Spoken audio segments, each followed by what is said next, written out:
Hi guys, and welcome back to the Average Pundits podcast, your home of all things Premier League.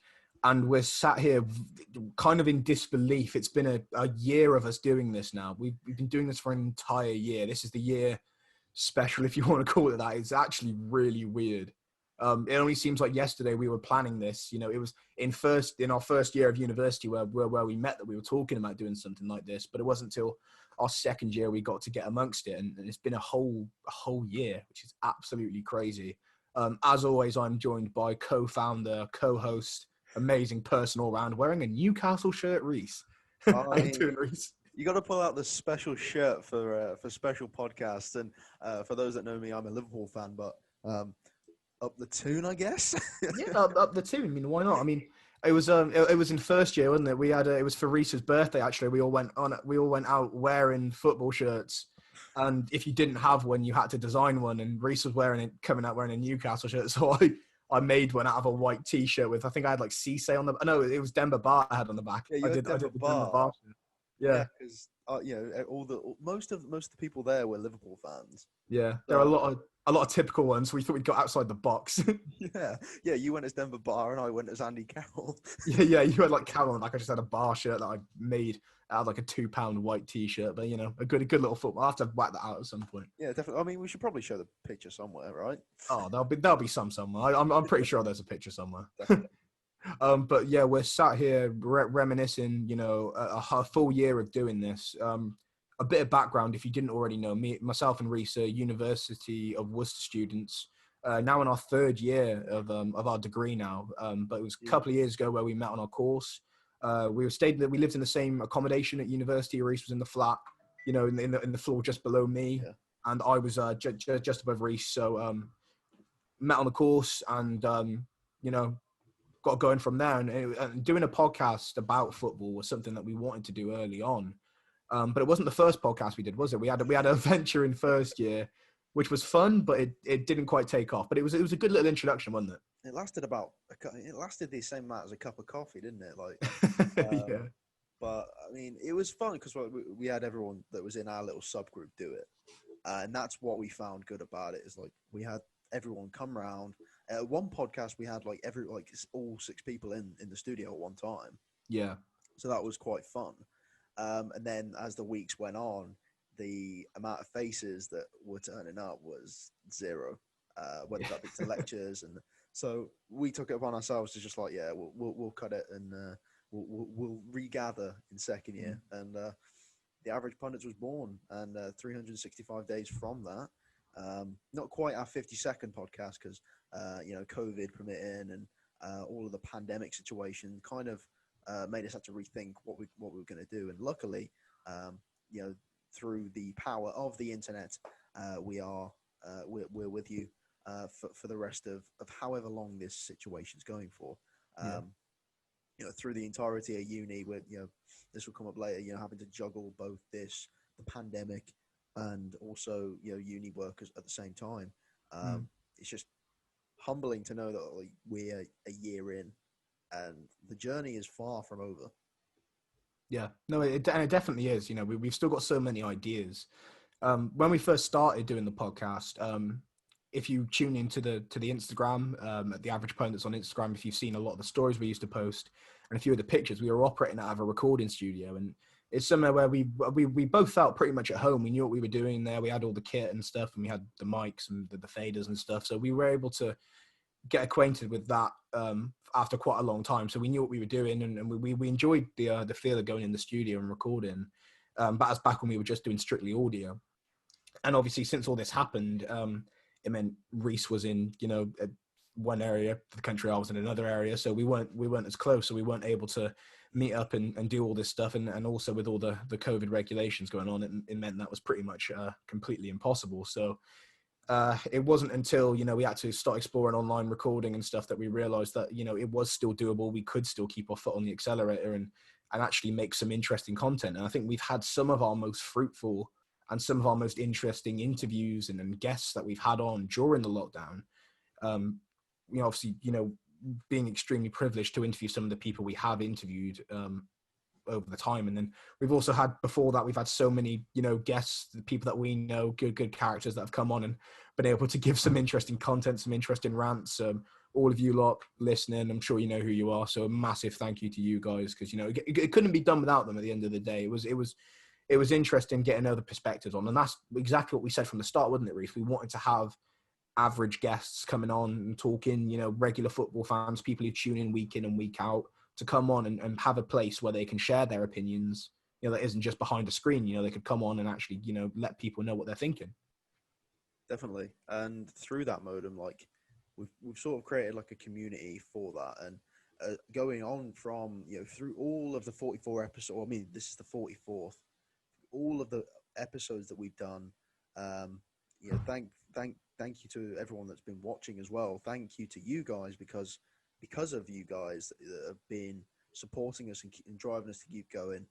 Not only have we almost reached our subscriber goal for the end of 2020, but also, Joe, as we broke numerous occasions, we're going for the BJTC award, which is the award for student journalists.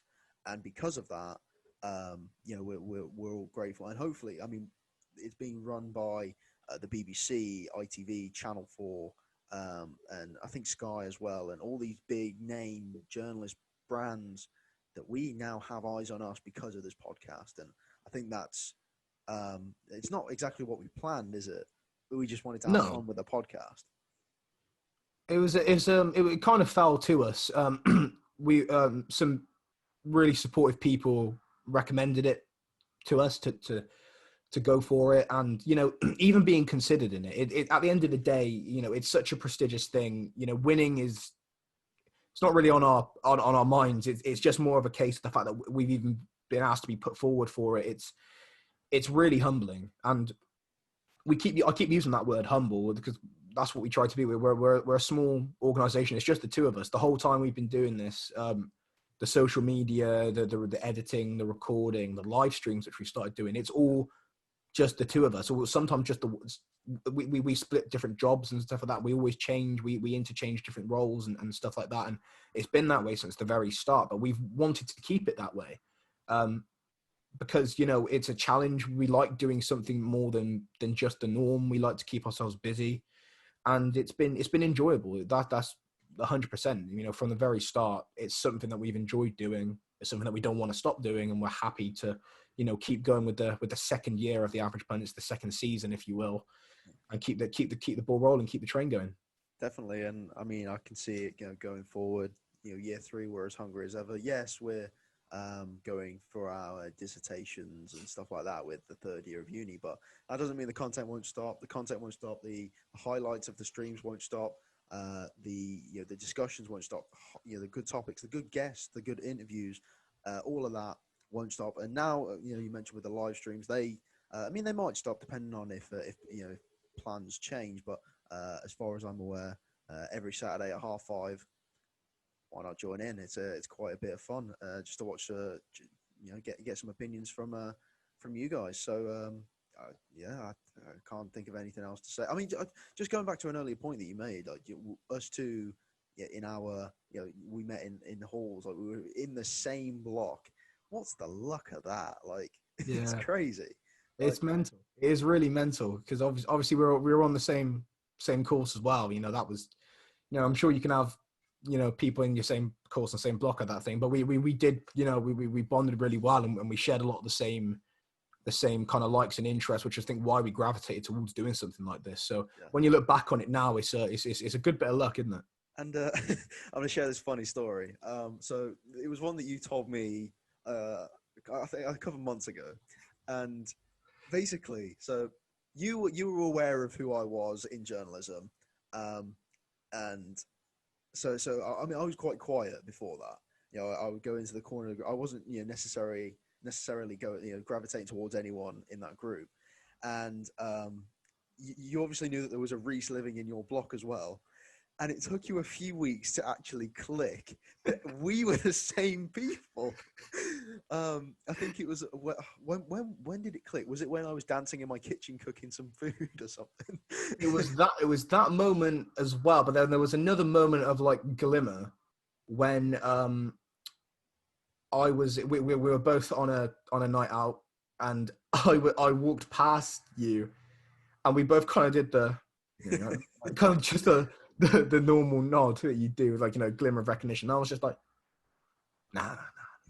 Carried on walking, and then you are right. It was. I saw you danced in your kitchen, and it was like, oh my god, that's Reese from my course. Oh my god, they're the same person. And then all of a sudden, just forms together, and then it was all good from there. Started going to lectures in the morning, meeting at 9 Yeah. at the bottom of the halls, and going down to lectures, still half asleep. Meeting for Jaw 1000. Meeting for Jaw 1000. still half asleep. But it was the start. It was the start of the friendship, start of the average pundits, if you will, a year early on, because the conversations were being had, but it took a little bit of time to get the ball rolling. But here we are, a year later, still making content, still talking about football, still, ranting, raving every week. And amazingly, people still tune in to listen to us. So again, thank you very much for that. I mean, if I don't get another Firmino rant out this week, I will be surprised. There will be Firmino rants every week until he's gone out of my club. I swear.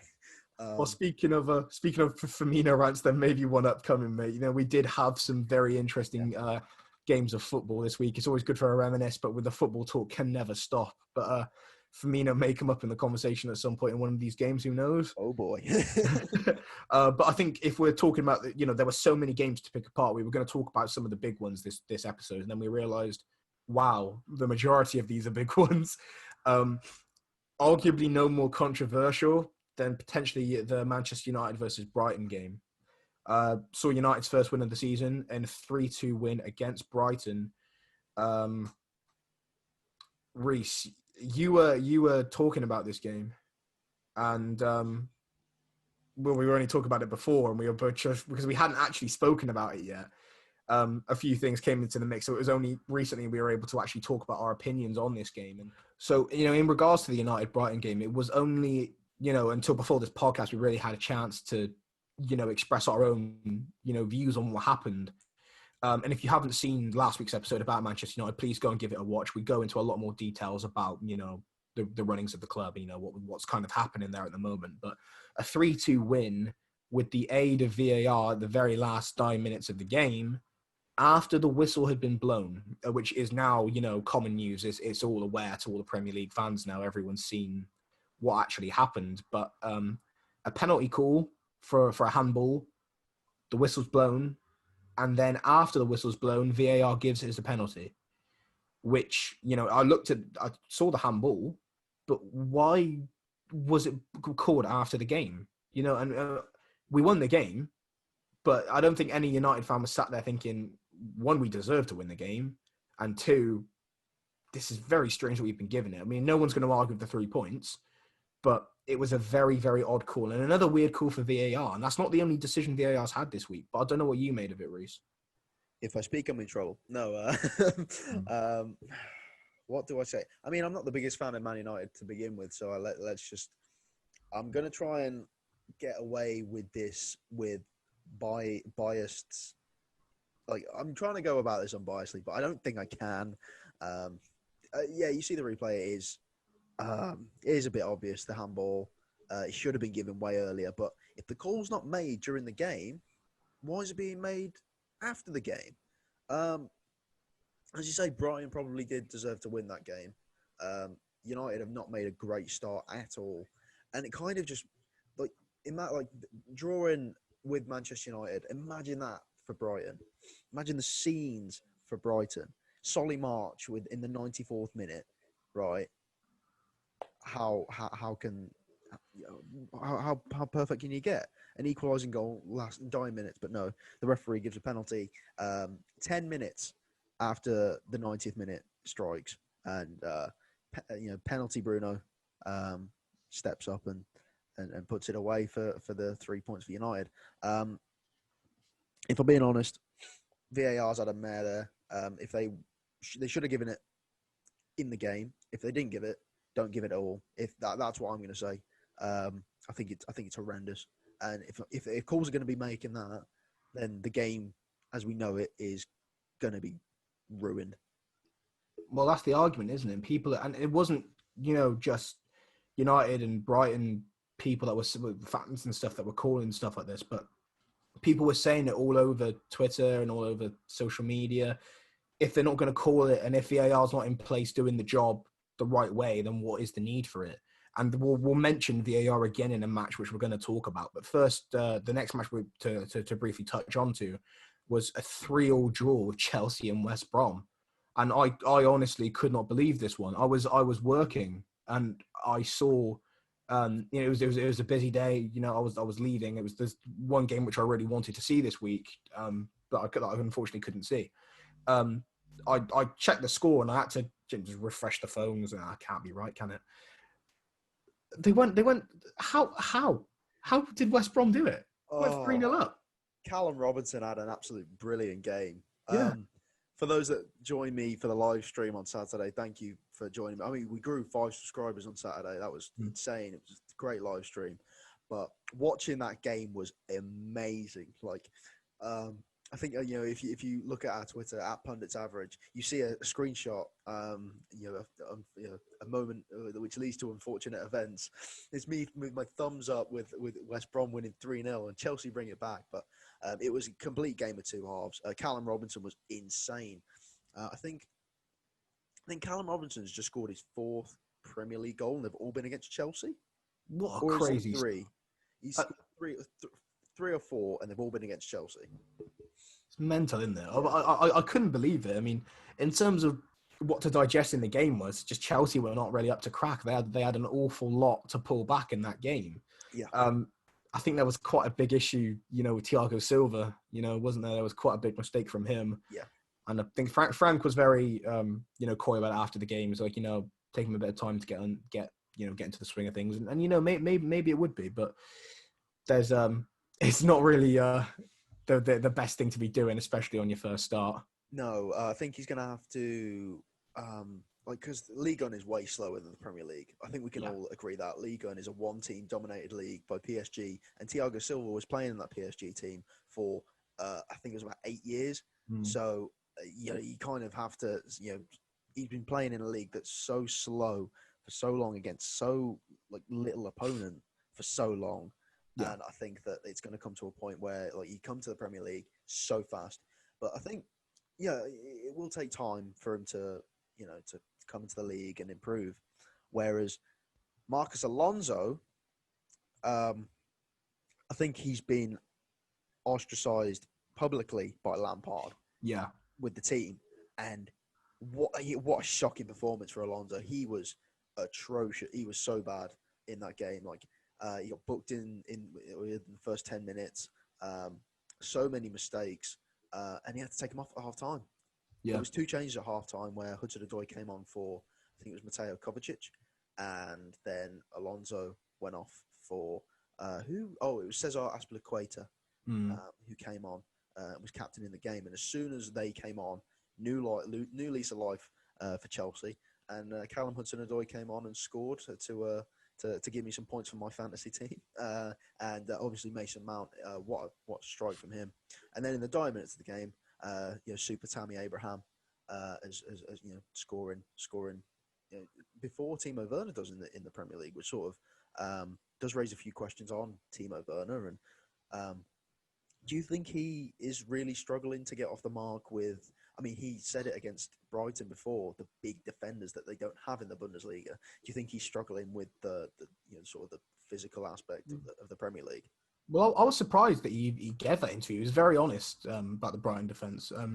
I think, strikers coming in from another league, sometimes it can be a bit of a culture shock maybe to come to such a physical and, hard demanding league like the Premier League. He's got the talent there. No one's denying that. And obviously we're still, Havertz hasn't bagged in the Premier League yet. Ziyech hasn't been fully ready yet, has he? He's hasn't made an impact. No, he was. I think he's been struggling with a bit of injury, bit of fitness worries. So, and then Havertz has got an assist, which is I think he assisted the Hudson-Odoi goal. And then Havertz obviously got the hat trick against Luton, I believe it was. But in terms of the Premier League, not too many goals scored from the new Chelsea boys yet, but I think you've got to give them time, give them a bit of benefit of the doubt. I mean, everyone knows, who Timo Werner is and the quality he has. And he moved for an absolutely great fee as well, stolen from under a lot of clubs' noses, as I know you'll probably want to touch on a bit later. Don't get me started. But all in all, an interesting game, Chelsea West Brom, a lot to digest there. But moving on from one Premier League superpower and Chelsea not really up to performance to another Premier League superpower, Manchester City and Leicester. Leicester winning 5-2. What happened in this game? And this game made me very happy as well because someone has picked Jamie Vardy for game week 3 in their fantasy team. I'm going to be mentioning fantasy team this. I don't know if you're doing it this year, but fantasy teams for me this year, I'm going all in. But Tielemans putting away the penalty at the dying end. It was a hat trick of penalties, wasn't there? 2 penalties for Jamie Vardy. The first one, then he got a goal, and then his penalty to secure a hat trick. James Maddison with an absolute peach of a goal. What a goal! It was beautiful, and then Yuri Tielemans, in the dying moments of the game, scoring that other penalty that I think Benjamin Mendy gave away.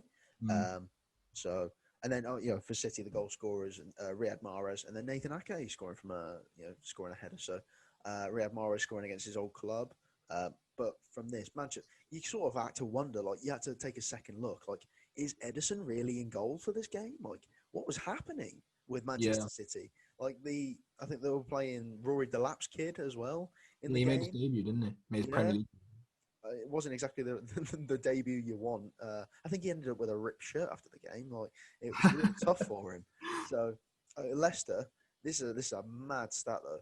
Leicester had 28% of the ball to Manchester City's 71%, and Leicester ended up winning by 3 goals.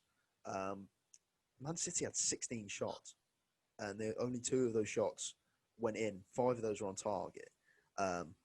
Pep Guardiola, this is the first slip up. And this is why I think I was okay to change my prediction from Manchester City to win the league to Liverpool because of these minor slip-ups. I think injuries are going to really they're really tough for him. Their defence isn't great at this moment, and I think Pep might have lost it. So I think he's going to be going elsewhere at the end of the season. I too predict that he will probably go elsewhere at the end of the season. I think he'll probably, come to an end with City. I was confident City would, go with it. Well, I say confident, it was definitely between City and Liverpool again. But performances like this, they don't have to make you think, don't they? Maybe it was City's lack of, prominent signings in troubled areas, bringing in Ake and Ferran Torres. Maybe that wasn't enough. Although they've just brought in Ruben Diaz on a €60 million fee. Is that announced? Yeah. Is that Romano or is that? I don't know, but I'm pretty sure I've seen it somewhere that he's been announced. If that's announced, I'm pretty sure as of now that was a rumor. I thought, or just that people heavily talking about it. I thought it was pretty much spot on. Well, if that's coming into the club, then that's quite a Ruben Diaz is in Manchester right now. Wow. Well, there you go. Average Pundits exclusive. That was something that I was monitoring, but I tell you what, that could be it. That could be a missing piece of the puzzle. He's a very highly rated defender, but again, coming from Portugal to the Premier League, there's a lot of success stories there, but there's potential issues. So we'll have to see how that one works out. But that is a good pull for Manchester City and potentially a little fix to some issues. Benfica have confirmed that he's heading to Man City in a move that's worth 68 million euros. Goodness me. So there you go, folks. Average Pundits exclusive. I mean, it's not really exclusive. If you're paying attention on Twitter, you'll know. But I mean, to be fair, we were thinking that he was going to head to the other side of Manchester and go. He was a target of Manchester United, but that's another target that Manchester United have missed out on. I think once upon a time that was a link, and I think there were maybe links this season just because bringing that up defensive issues, centre back. I don't know how in for him we ever were. I definitely think he was on a list at some point, but good pull for City. A big fee, but a good pull. So hopefully we can see what he's all about fairly soon in the league. But again, moving on to the next game, another VAR controversy game. We said we had another VAR controversy. Spurs Newcastle.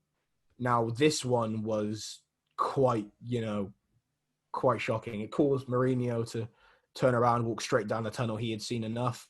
But again, 9 minutes of the game, I think it was a 97th minute penalty from Callum Wilson. Yeah, it's better than the 100th minute penalty from Bruno. um, but yeah, 97th minute penalty from Callum Wilson, thanks to an Eric Dyer handball. If you haven't seen it, his back was to the ball where the ball was coming. Yeah. Kind of has his arms up with body movement, kind of arm around here, and the ball hits his arm clear as day, but back to the ball, no look of intent, because obviously couldn't really see where the ball was going. But according to the rules, it's a handball. But at dying end of the game, Newcastle rescued a point where Spurs maybe should have got, or probably should have got all three. And it definitely rubbed Spurs fans the wrong way. There are a lot of unhappy Spurs fans. So you're living with one of them. How did he react? He was not best pleased. I'll tell you that.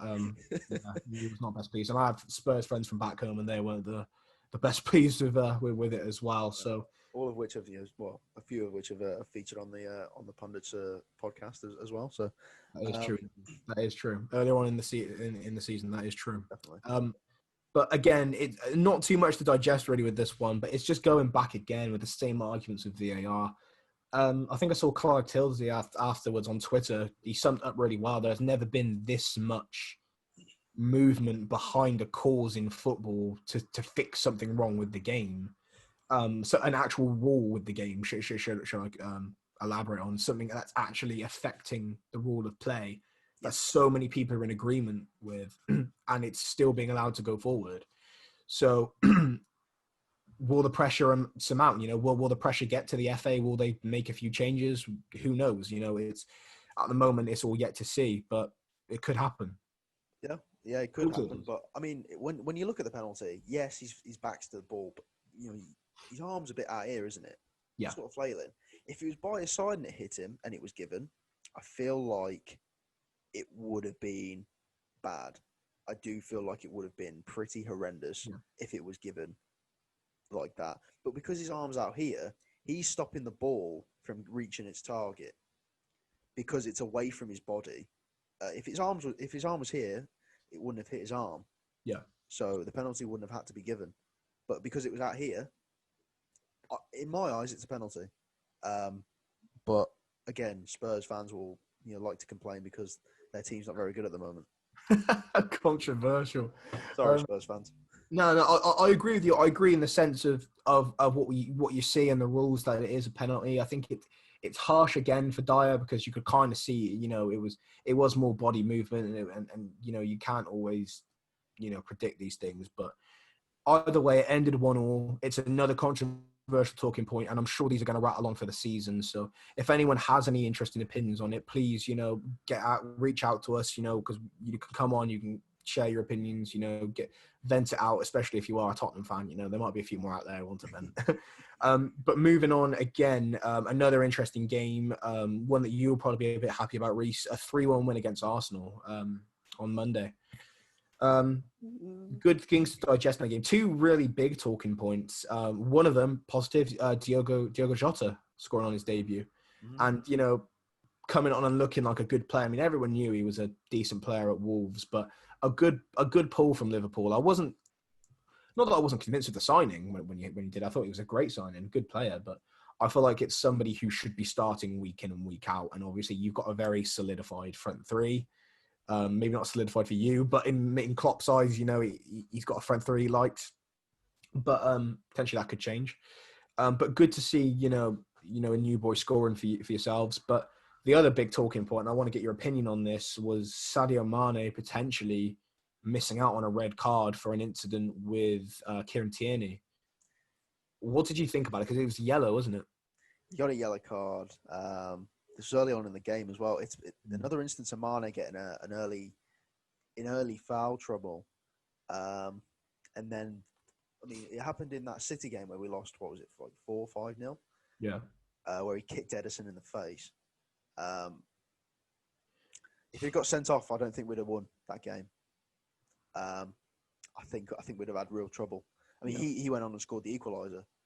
So I think if Mane wasn't a part of the game, we'd have been screwed. But as far as I think because it was so early on, that's why it wasn't given as a red. Yeah. I do think referees take that into consideration, and I don't know why, but they just do. They take timings into consideration. I mean, certain fouls would be given as free kicks if they were inside the box, but if they were inside the box, they wouldn't be given. If you get what I mean. So Yeah. it's sort of there's a lot of liberties that referees take, and I think that's what they did with the Sadio Mane incident. What about what did you think about the incident? I think it's moments of aggression which happen in football. You see it, quite a lot. But I do think I don't know if it was entirely malicious. It looked a bit nasty, but I think it was more like, oh, I've got a man on, just kind of giving a bit of distance between me and the person coming to tackle the ball off me. But an arm to the face, quite, vigorously, it doesn't always look the best. I think it depends on the referee. I think it depends on the ref. That could have been a straight red. Yeah, But I remember a similar thing happening in, I think it was a Europa League game. He might have been in the final or something like that. It was Lazar Markovic. Or what a name that is, eh? Lazar Markovic. He was running, tried to fling his arm back and hit someone in the face accidentally, and he just got a straight red. was that against Sevilla? I think it might have been in the final. Yeah. Yeah. Yeah. But yeah, I think that was a similar situation kind of. But again, it might have played in because it was so early on in the game, and that could have switched Liverpool off completely. Yeah. But yeah, I mean, coming back to Diogo Jota for a second, we weren't ever going to escape this Firmino rant, were we? I'm going to have to come back to it. How long's this now? He's had one goal in 18 games? I think it's 17, 18. I think it's around 18 games. Yeah, 18. And Diogo Jota's come in his first Premier League substitute appearance. Substitute appearance being the key phrase there, and scoring a goal on his debut. If that doesn't tell Jurgen Klopp that he needs to start Diogo Jota potentially up front, then do it, because we would have finished 2 goals. Right, so if Mane would have been sent off, Yeah. and if Diogo Jota wasn't put on, we'd have drawn that game. I mean, we might have lost it as well. But I mean, for me, what does Firmino bring? I think he might have assisted the first goal. I think he was involved. Well, that's the argument for Firmino, isn't it? Is that he's more than just the ball playing, the striker rather. He's an all round kind of. He operates so much. That's what I've heard from Liverpool fans for the past. Oh, it's total nonsense. I will tell you that now. It's total nonsense. Liverpool fans, wake up! Like, when are you going to get on my level as a Liverpool fan? Just notice that we have a bang average striker, and we can't shift him because Liverpool fans love him so much. Well, there is a strong love there. I mean, I don't know if you're suggesting that because I mean, obviously, Mane and Salah have both had experiences playing as kind of a 9 before in their career. Salah at Liverpool. Mane used to get deployed there a fair amount for Southampton as well. I'm sure there's been games where he's been in the middle for Liverpool as well. Yeah, there's been instances of both of them. There's options there. So were you saying potentially Jota on the left, Mane up front, or or just have combination? Like, Jota is so good with his left foot, he can play off the right as well. So Salah, they could change it every week depending on opponents. Like, if you wanted to employ Diogo Jota up front because we're playing against Chelsea, for instance, Marcus Alonso is very slow. Yeah. Or playing against Man United, Luke Shaw is very slow. Stick Mo Salah on that right hand side instead. Or if we're playing against someone with a fast left back, someone with again, Manchester United, they have Brandon Williams on instead, right? Stick Diogo Jota on there, Harry Maguire and Lindelof in the middle. Stick Salah in the middle because he's going to be fast, or Mane. Like, it's a no-brainer really, because if Firmino's not in the equation, we can have because he's not as fast. Diogo Jota is a very quick player, and obviously Mane and Salah are very quick. Yeah. If we have that combination of 3 up front, I think we could have an even deadlier attack than we already do. Yeah. Well, I mean, you've definitely got the blueprint there. And again, we'll see it more deployed later on in the season, I'd imagine, especially if Jota keeps up any goal-scoring record off the bench.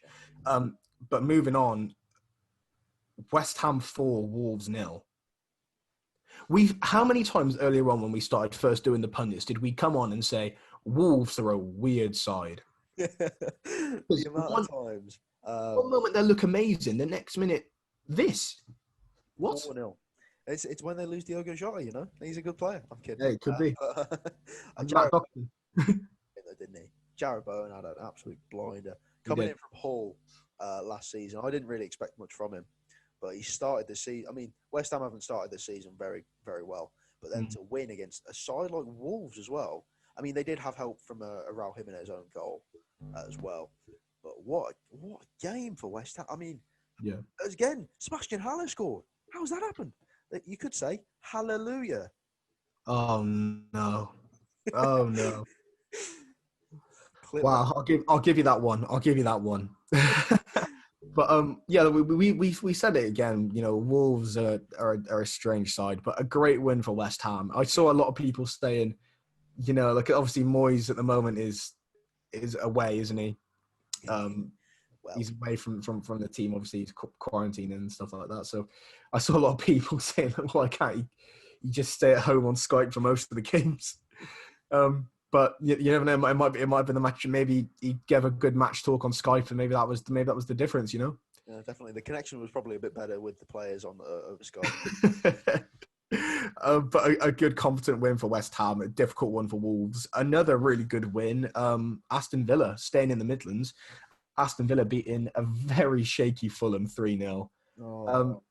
Then this is Villa and Fulham. Those are two clubs that I predicted, and I think you predicted as well, to be definitely at the lower end of the table. And Villa and Fulham were two relegation clubs for me.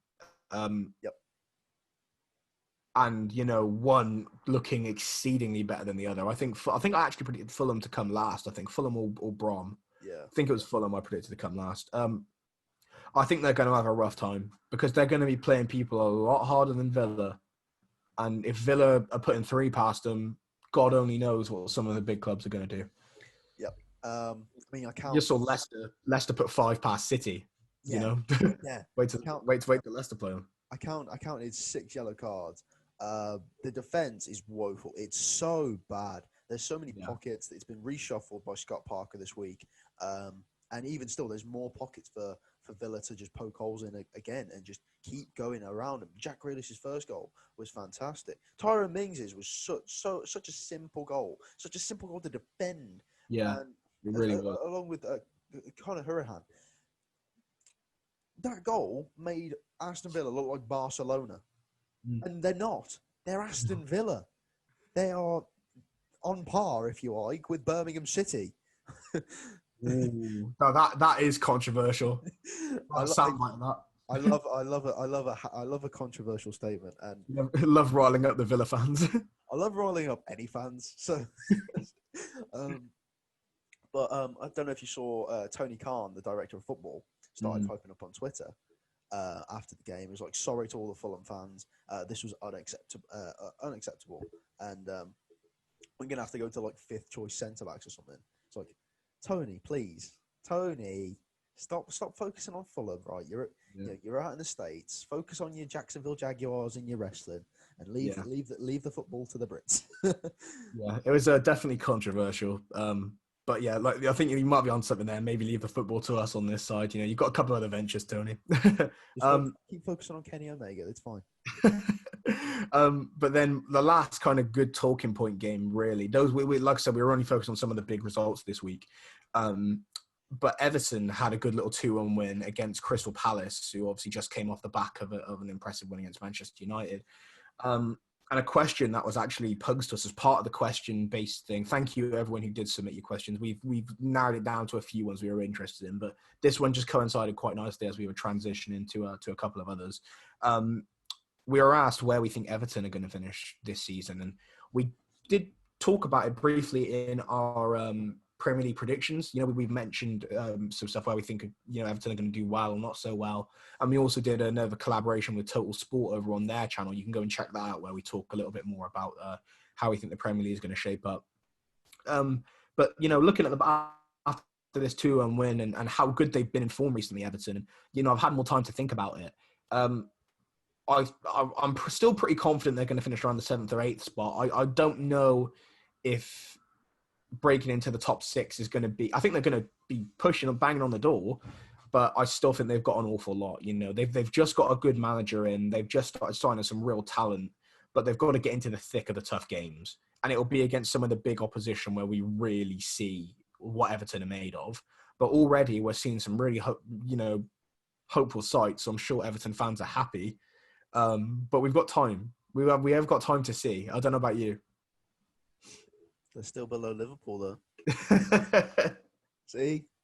Pipe down, Everton fans. You're still below us. But no, speaking of Everton, I do regret putting them ninth. I put them ninth. And I just didn't give James Rodriguez, I didn't give Dominic Calvert-Lewin the props. Yeah, he's a player. He's a class player. And I'm tempted to put him in my fantasy league team, if I'm being honest. So you substitute him out for Timo Werner. He hasn't been striking. So There you go. I do think that they are going to be, as you say, knocking on the door of that top 6. I do regret putting Wolves so high. I kind of regret putting Spurs so high, if I'm being honest. I mean, I put Spurs 7th. I wish I'd have put them like 8th or 9th. If I'm being honest, I do regret putting Leicester so low.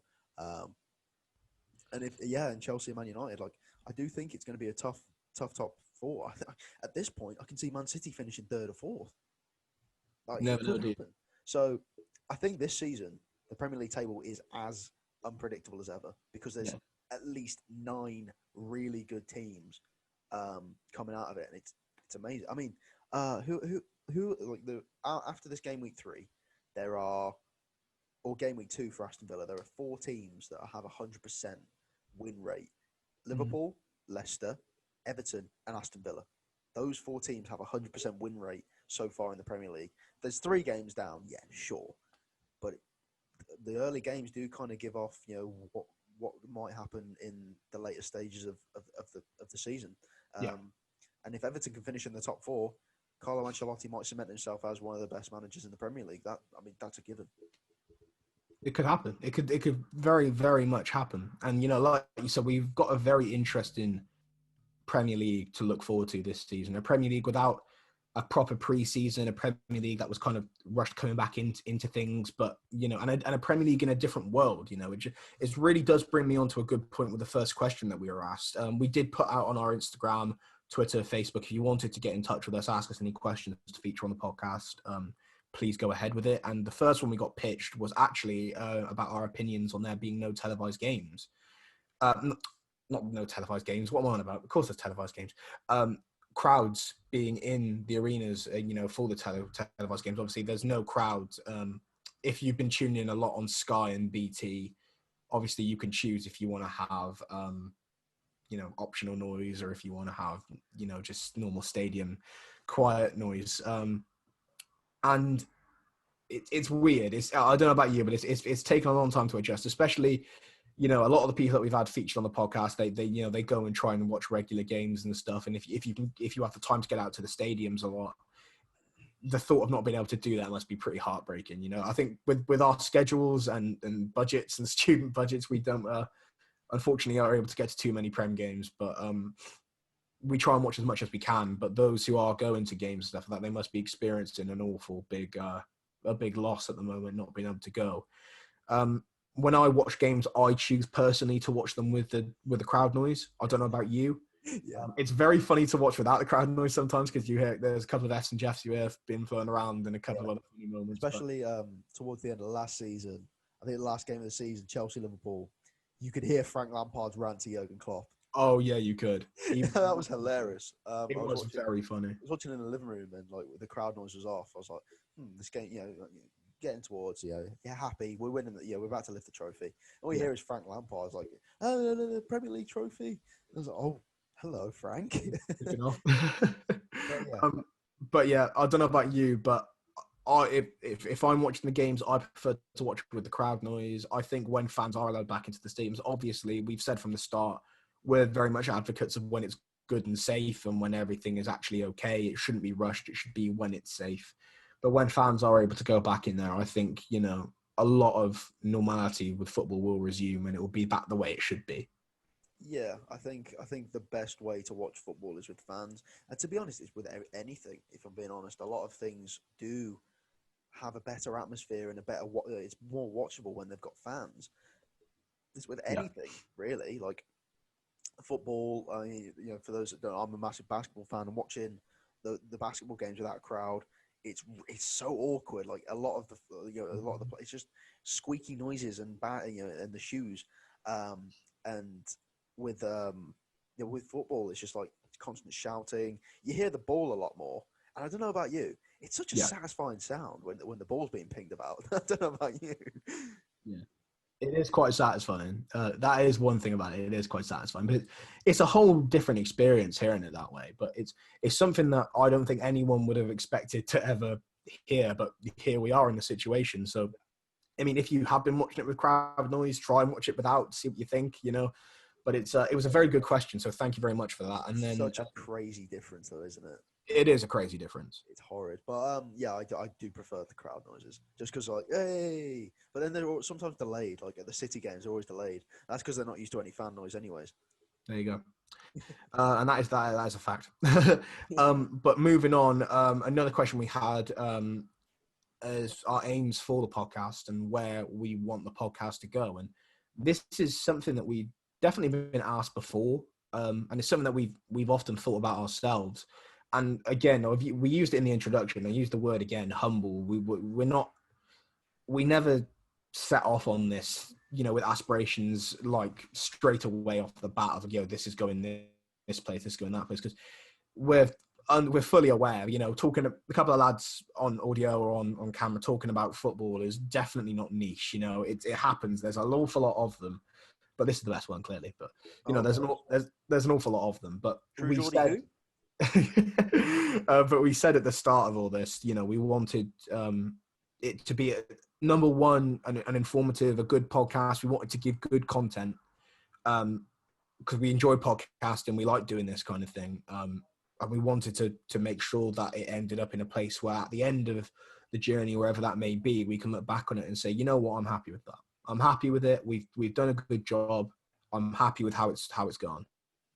And we're in, our second year now, and we're already looking back on what we've achieved, and I think it's good to see. We've still got, like you said, an awful lot more to go, but it's been good so far. So in terms of where I want to see it, I just want it to be looked back on with some fondness, whoever it may be looks back on it, even if it's just us.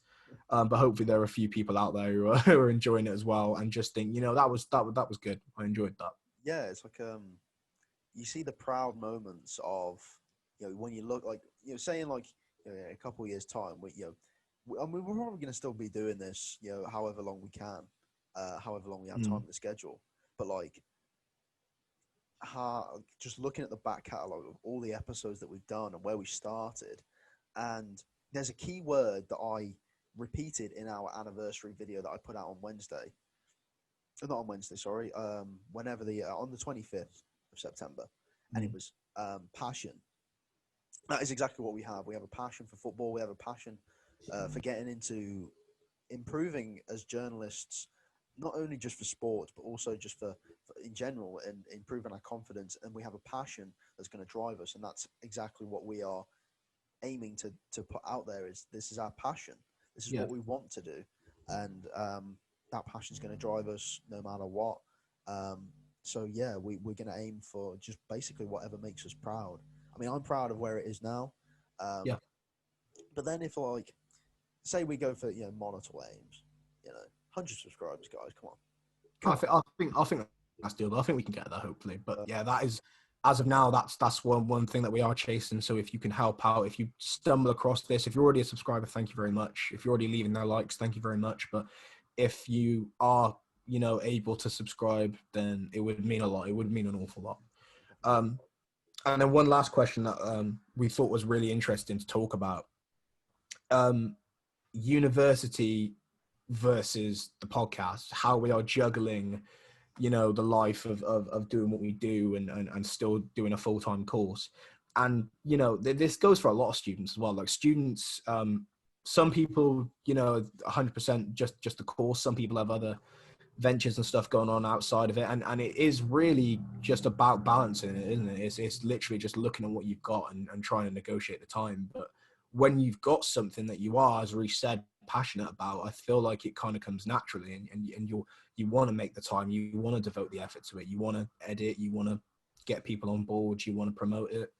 And we've always been very on it with communication, stuff like that. If we have ideas, we pitch the ideas to each other. We give each other random calls throughout the day, like, oh, I've just thought of this, I've just thought of that, or this person's just got back to me and stuff. So it's when you've got the passion for it, and when you've got the areas to fit it in your schedule, it's not a chore, it's a privilege, it's a pleasure to do. So I feel like fitting it in is pretty easy, you know what I mean? When you're passionate about something, you find the time. You always find the time, and that's the one thing that we do. For those that don't, we record on a Tuesday. That's never changed, unless something big has happened on that Tuesday that we've had to either record early or we've had to record slightly later, and then upload it slightly later. We've always found time to upload on a Wednesday. That has always been our key thing. We've been consistent every single week, pandemic permitting. But since that Newcastle episode, we've been consistent every single Wednesday, and I think it's with the summer, with the pandemic, after all the uni work was done, I think it was easier after that just to get everything to do with our podcast done. Everything was turned up. We made the switch to video. We got ourselves a new intro that was made by one of our uni mates, which was the beat was amazing. We got new logos, which was made by my partner and one of her friends as well. So everything around us has been done by a community that we are invested in, and I think that's amazing, because without uni, the thing is, like, without this university course, without this university journey, none of this would be possible. No. So in a way, we sort of owe it for us to be at uni to continue this. So we have to continue university to make sure we're continuing this. Because again, say if one of us was to have dropped out after first year, this wouldn't be as close as it was. No, definitely not. It's everything that around you that drives you to getting the most out of what you can achieve. So it's definitely the fact that we're on a course we enjoy, we're on a course of aspirations, and we're on we're doing this on our own time, but it's something that we've said from the start that we want to do. So looking back on what we've done as a first year of doing this, 85 subscribers, loads of listens on YouTube, nearly over 700 views on our Newcastle video, like 300 on the Sheffield. I could go through and list so many podcasts which have done really well. Some of those are a bit more quiet, but some have absolutely blown up, and that's thanks to people sharing it, man. And the thing is, not only have we been uploading consistently on YouTube as well, but there's an entire back catalogue and uploading consistently every week and making the jump to Spotify and Apple Music. Yeah. And that is the big thing that, like, it's more accessible. You can go and listen to it anywhere. And we want to be able to put our opinions across to you anywhere, and for you to be able to listen to it anywhere. So make sure, if you can't catch us on YouTube, or if you prefer watching over, and doing something on your phone while you're listening to us, please do go and download our episodes. Just download the entire album if you're on Spotify, and it'll download every single week on your phone, ready to listen. So that's awesome for you to do. But yeah, uni and podcasting, to be fair, with the course that we're on, it goes hand in hand. If we're being honest, like, we wouldn't know about this technology if we wouldn't know how to conduct questions as well. We wouldn't, if being honest, we wouldn't have the confidence to be on camera right now and talking to you guys through this modem of how we're recording if it wasn't for our course and having to get the confidence for us to go into our careers in journalism. So I think that is sort of where we owe it to our course, and that's kind of how they go hand in hand, really. Yeah. And we're looking back on it now, this whole year-long process, and we're at the year anniversary of it now. And the only real thing left to say is, we say every week, we're always thankful, but again, thank you so much. Everyone who's come on, friends of the podcast, some of the expert journalists we've had on to come on and just share your knowledge or share your thoughts. that kind of thing, supporting us, sharing it, promoing, you know, anyone who's been involved in the process so far, it could not mean more. So a year down the line, thank you so much to absolutely everyone for this. Definitely. And, you know, it's been an absolute pleasure, and we're happy to keep going. Yeah, definitely. And there is one more question actually that has recently come in. It says, "Will your podcast continue after you have finished university?" After we finish university. I I think mean, it's a given, really. Like, if in a way, this podcast's a way to stay in touch. oh, 100%. I If mean, anything, I would love to. I mean, I'd love to take this further, or way further than university, and just keep it going and keep it going.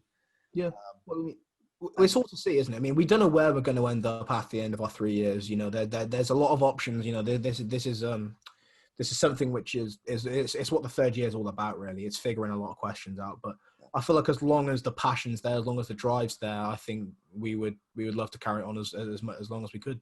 yeah, definitely. I mean, as long as it's a weekly show talking about football, I'm all in. So there's nothing that I like doing more on a Tuesday than talking about football. So as long as the Premier League's still around, as long as football's still around, and the better the if I'm being honest, the quicker we get fans back into stadiums, the better, because the Premier League is it's kind of dreary, especially towards the end of the season without fans. So we need fans back in there. So stay at home, wash your hands, wear your face masks out, please. If you've got any symptoms like coughing or fevers, please stay home.